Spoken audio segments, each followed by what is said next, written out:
Chief Humphries.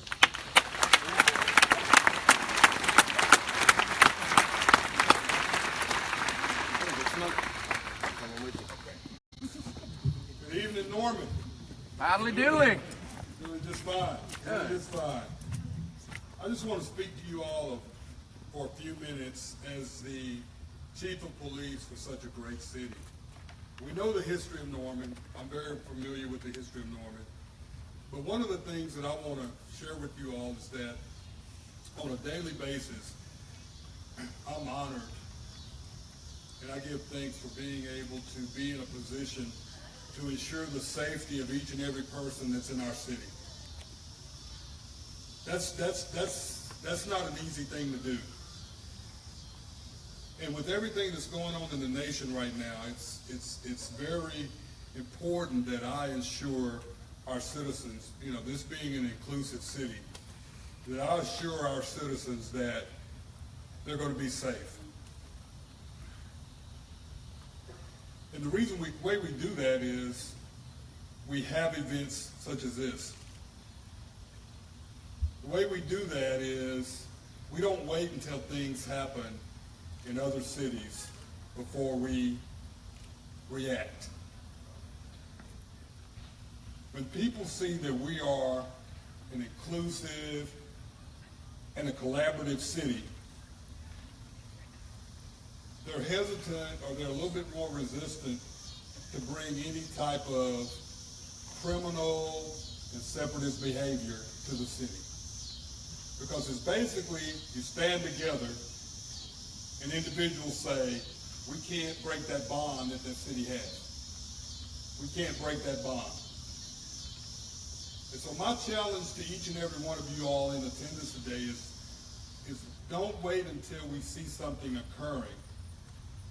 This is an everyday process. When you see something wrong, you have to stand up for it. When you hear someone say something that's very disrespectful, whether it's about you or someone else, the time to talk about it is not when we see things that are occurring in our nation right now. The thing to do is address that right then and there. Because what happens if you don't address that, people become comfortable with saying the things that they say and acting the way that they act. And it's not comfortable to put people in check. It's not. But we have to do that. We sometimes have to do that. I'm in a very, very, very unique situation. I'm the police chief, and I'm an African-American male. My responsibility on a daily basis is to sit down and have the difficult conversations with my officers. It's not very popular sometimes, but one of the things that I have found is that the officers here in the city of Norman welcome to learn about history. And my responsibility, not only as a police chief, but as an African-American male who was born in the civil rights era, is sit down and talk with the officers about the history of law enforcement and the minority community. I have to assure my guys that it's not about them as an individual. It's about the history of what happened when you look back at the 60s, the 70s, 80s, 90s. And then our focus is how do we prevent that from happening? I have to set the tone for my guys. I have to set the tone for the officers. If I don't step up and talk about things and share things with them, how do they know? How do they not want, how do they know that, how do we not become better? It starts with training, it starts with education, it starts with right training. If you all haven't heard of right training, RITE, our department has started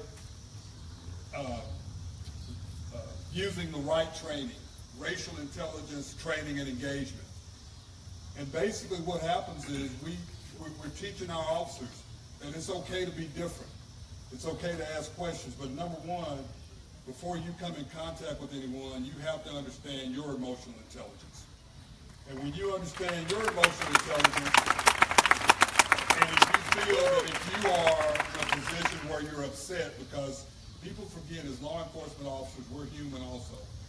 And so we have personal lives, and sometimes personal lives roll over into our professional lives and vice versa. And so when you understand that This is where your this is where your emotions are. How do you bring those emotions down to a level that will allow you to communicate with an individual out of respect? And I'm here to tell you that we have a police department that is focusing on respecting and addressing everybody's needs based on what their needs are, not based on how they look. And so we understand individuals' rights, the First Amendment rights. We understand that. We understand that. We understand that there are going to be people that are going to protest on certain things and they're going to have peaceful assemblies. I think I can tell you here in Norman, we have more peaceful assemblies than we do anything else. Because I think that people understand that this is our city. We're not going to allow anybody to come in and disrupt it. But we understand people's rights to assemble. We understand that we have a job to ensure that no one is injured. We have an obligation to the community to ensure that nobody violates anyone's civil rights. Their civil rights or the First Amendment rights, but you have to follow certain rules. And a lot of the things that we're doing that some of you may not be aware of, there have been several assemblies in which our department has reached out to the organizers and sit down and had open dialogue with the organizers to try to understand what the purpose of the assembly is, and at the same time sitting down saying these are the guidelines. And you know what's happened? We've had some very, very positive and very, very, very peaceful, just based on the fact that we have that open dialogue. So my responsibility is to ensure that those are the type of things that our officers understand, and they do.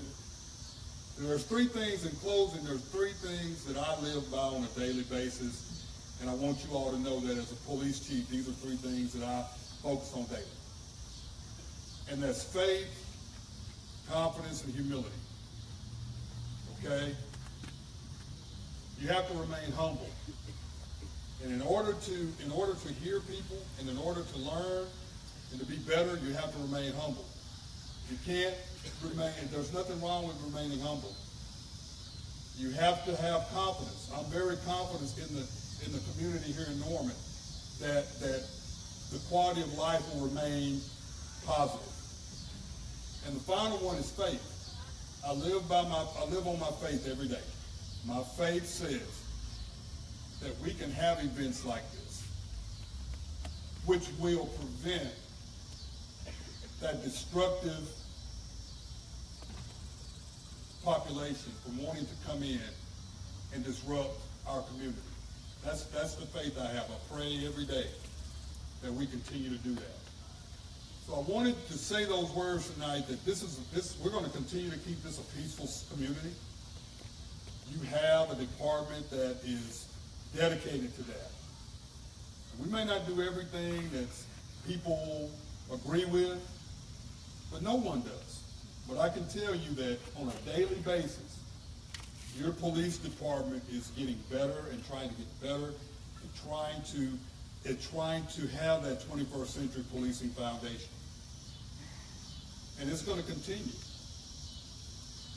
We want you all to hold us accountable, but at the same time, we're going to hold each and every one of you accountable to help us keep this community safe. What happened to Luis Rodriguez?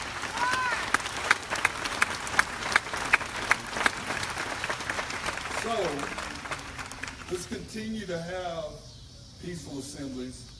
Let's continue to enforce our First Amendment rights. But let's do it so in a manner where we can agree to disagree, and at the end of the event, we go our separate ways and we remain peaceful. That's all I ask. I don't think that's asking too much. So, because I'm telling you right now, if you look at the history of Norman, do not tell me that we cannot keep this city